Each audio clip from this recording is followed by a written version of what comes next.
For this set of part modeling tools, we'll go through some examples like our shell, our fillets, our chamfers, and our holes. So to get started, we just have this rectangular prism box here. It was just a rectangle extruded to a depth.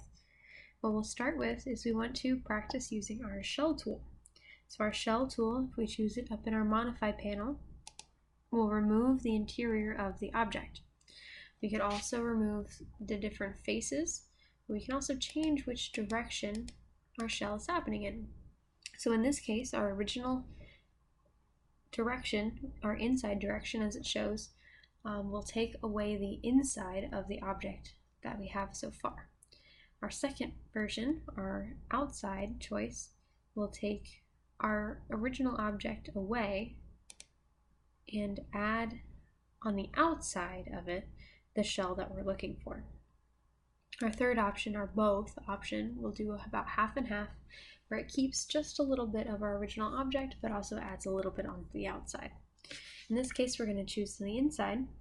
We're going to change our thickness to 0.05, but we're also going to remove the face right here from our object. Okay. If we take a look, if we move our object around, we have this small little box, hollow little box.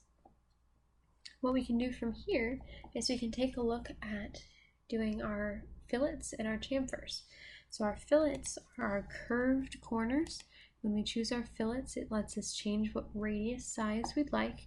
We can also choose which edges we would like to curve. So in this case, we're going to just curve all 4 outer edges and hit OK. If you remember, we also have the use of our browser. Remember, our browser is in order of when you've done the different features. We can also just drag these around to change the way they interact with the part. So in this case, if we have the fillet before the shell, the internal edges are curved. If we do the fillet after the shell keeps its hard edges on the inside while it curves the outside edges. For right now, for our part here, we're going to move our fillet above our shell. For our next tool that we'll practice, we have our chamfer. When we choose chamfer, it'll let us choose what type of distance, what type of way we would like to measure out our chamfer, our hard angle. So in this case, most of the time we use a distance. For us right here, we're going to do the outer edge, and we are going to change this to a distance of 0.05.